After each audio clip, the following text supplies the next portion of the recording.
वखलक़ मिन्हा ज़ौजहा वबत्त मिन्हुमा रिजालन कसीरन वनिसाअ वत्तक़ुल्लाहल्लज़ी तसाअलून बिही वल अरहाम इन्नल्लाह काना अलैकुम रक़ीबा। या अय्युहल्लज़ीना आमनुत्तक़ुल्लाह वक़ूलू क़ौलन सदीदा युस्लिह लकुम अअमालकुम वयग़फिर लकुम ज़ुनूबकुम वमन युतिइल्लाह वरसूलहू फ़क़द फ़ाज़ फ़ौज़न अज़ीमा।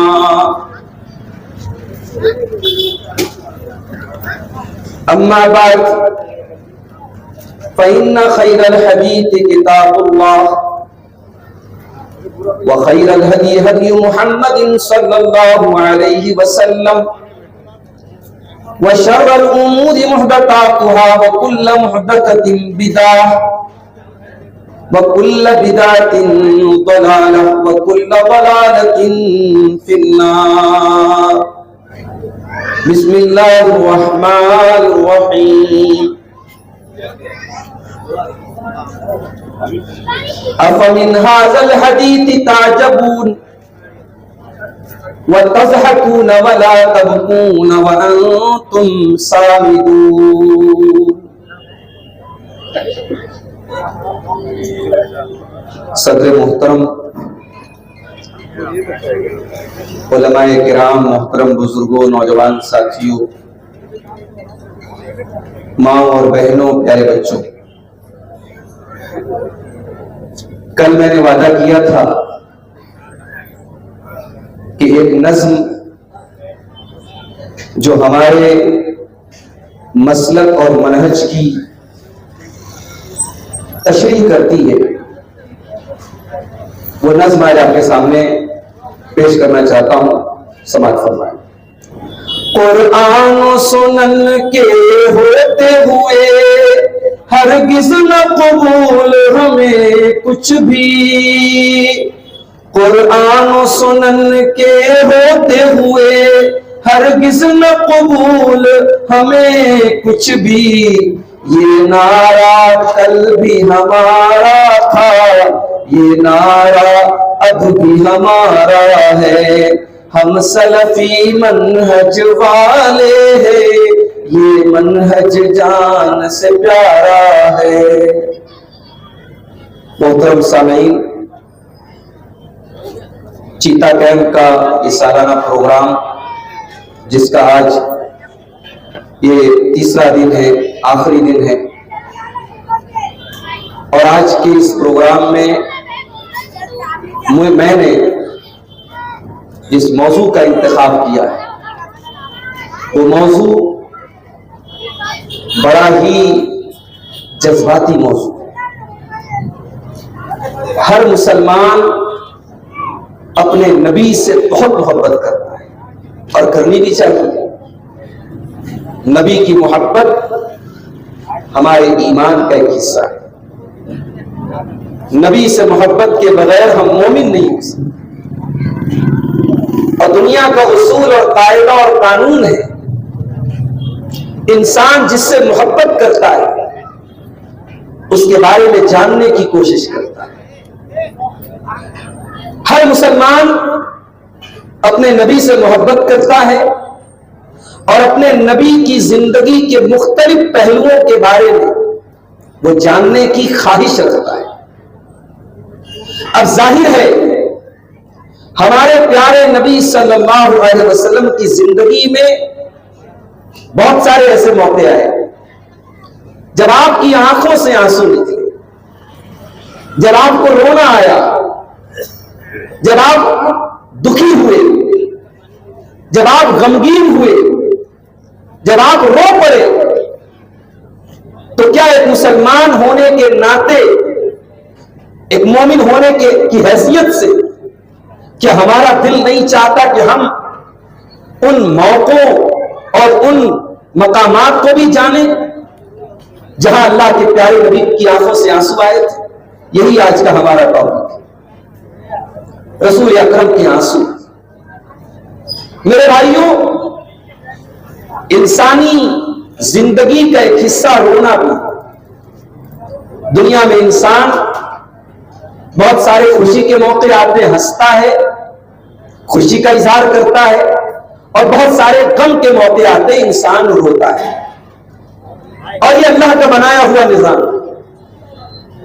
मुझे किसी ने बताया था कि अगर आंख से आंसू आना बंद हो जाए तो ये भी बड़ी खतरनाक बीमारी है, और बाकायदा कई लाख रुपए खर्च करके जिनकी आंखों से आंसू नहीं आते वो डॉक्टरों से कांटेक्ट करने के बाद और मेडिकल ट्रीटमेंट कराने के बाद आर्टिफिशियल आंसू लाते, क्योंकि आंख को आंसू की भी जरूरत है। अल्लाह ताला ने हमें ऐसा बनाया है कि हमारी आंख से आंसू का भी आना जरूरी है। अगर आंसू ना आए तो लाखों खर्च करके लोग आर्टिफिशियल आंसू लाते, मगर आंसू लाते हैं। अल्लाह ने कुरान में बड़ी प्यारी बात इरशाद फरमाया व अन्नहु अज़हका व अबका। अल्लाह की जात ही वो जात है जो तुम्हें हंसाती है, जो तुम्हें रुलाती है। तुम उसके मखलूक हो, उसके बंदे हो। तुम्हारी जिंदगी में अल्लाह ताला जब खुशी के लम्हात लाता है तुम हंसने लगते हो, और जब अल्लाह की तकदीर के मुताबिक तुम्हारी जिंदगी में गम के मौके आते हैं, तकलीफ के मौके आते हैं, परेशानी की घड़ियां आती है, तुम्हारी आंखों से आंसू बहने लगते हैं। वह अन्नहु हुवा अज़हका व अबका। हंसाने वाला भी वही है और रुलाने वाला भी वही है। एक और मकाम पर अल्लाह ने कुरान में फरमाया अफमिन हाज़ल हदीस ताजबून व तज़हकून व ला तबकून व अंतुम सामिदून। ऐ मेरे बंदो, ये कुरान पढ़ा जाता है, अल्लाह की किताब पढ़ी जाती है और तुम हंसते रहते हो, जबकि तुम्हें तो रोना चाहिए था। अल्लाह की आयतें तुम्हारे ऊपर पढ़ी जाती है और तुम्हारी आंखों से आंसू नहीं निकलते, तुम हंसते रहते हो। व अंतुम सामिदून, तुम गाना गाते हो, तुम गफलत में पड़े रहते हो, जबकि कुरान को सुन करके तो तुम्हारे रोंगटे खड़े हो जाने चाहिए। कुरान एक ऐसी किताब है जो आपके दिल के तारों को झिझोड़ती है। अगर कुरान सुन करके भी आपको हंसी आती है और कुरान आपकी आंखों से आंसू नहीं आता है तो आपके दिल में ईमान की चार्जिंग बहुत कम है, आपके दिल का ईमान का कनेक्शन बहुत कम है। मेरे भाइयों, जो आंसू आप होते हैं ना, इनका ताल्लुक दिल से। दिल जब मायल होता है रोने पर तब इंसान होता है। भाई दुनिया में बहुत सारे लोग मोहब्बत में रोते हैं, किसी लड़की के लिए रोते हैं, किसी औरत के लिए रोते हैं। दुनिया में बहुत सारे लोग बीमारी की वजह से रोते हैं। अल्लामा इब्न क़य्यिम ने लिखा है कि रोने की 10 किस्में, 10 टाइप का रोना होता है। एक रोना होता है जो रहमत का रोना होता है। शौहर बाहर जा रहा है, बीवी रो रही है। क्यों रो रही है? क्योंकि बीवी के दिल में शौहर की मोहब्बत है। बच्चा दूर जा रहा है, मां रो रही है, ये रहमत का रोना है। और एक रोना होता है जो खौफ का रोना होता है, डर का रोना। कोई मुसीबत आने वाली हो और आपको पता है ये मुसीबत आने वाली है, आपकी आंखों से आंसू आ जाएंगे, खौफ का रोना। एक रोना होता है मोहब्बत का रोना, इंसान किसी की मोहब्बत में होता है। एक रोना खुशी का रोना होता है, बेटे ने बेटी ने कोई बड़ी कामयाबी हासिल कर ली, बाप रोने लगता है, मां रोने लगती है, खुशी का रोना है। एक रोना होता है तकलीफ और दर्द का रोना, बदन में कहीं जख्म हो जाए, कोई बीमारी आ जाए, कोई तकलीफ आ जाए, इंसान रोने लगता है, ये दर्द का रोना है। और एक रोना होता है गम का रोना, किसी की जुदाई पर, किसी के जाने पर, किसी के मरने पर इंसान रोने लगता है, ये गम का रोना है। एक रोना होता है कमजोरी का रोना, एक बुरा इंसान है, बहुत कमजोर इंसान है, वो बेचारा कभी कभी रोने लगता है, कमजोरी की वजह से रो रहा है।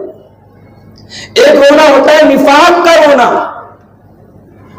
यानी इंसान नकली आंसू लाता है, जैसे हजरत यूसुफ के भाई लोग रो रहे थे अपने बाप के पास पहुंच के, वजाऊ अबाहु निशायबकून, अपने भाई को कुएं में डाला और भाई का कुर्ता ला के बाप के पास लाके कह रहे कि भाई को भेड़िया खा गया। तो कुरान कहता है वो रोते हुए आए। ये कौन सा रोना था? ये निफाक का रोना था, डुप्लीकेट रोना, नकली रोना।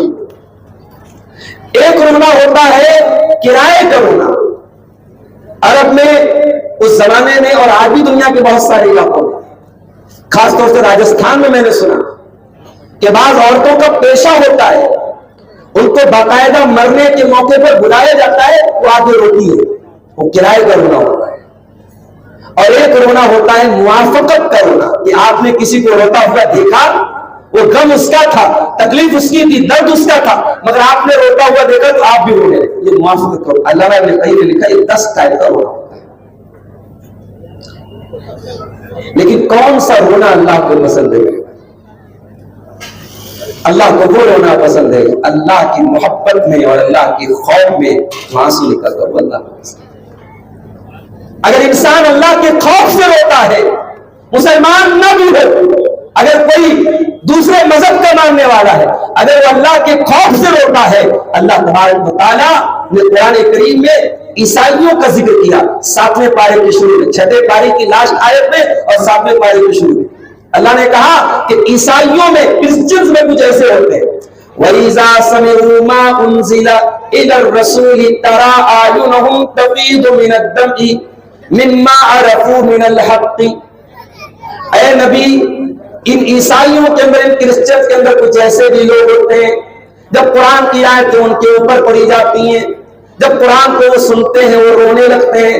तरा आयुनहुम तफीदु मिनद दम, उनकी आंखों से आंसू निकलने लगते हैं। मिम्मा अरफू मिनल हक़्क़ि, वो अल्लाह ताला की हक़्क़ानियत को, वो तौहीद को पहचान लेते हैं। यक़ूलून रब्बना आमन्ना फक्तुबना मअश-शाहिदीन। वो कुरान की आयतों को सुनते हैं और रोने लगते हैं और कहते हैं कि अल्लाह हम ईमान लाते हैं, अल्लाह तू गवाही देने वालों में हमें भी शामिल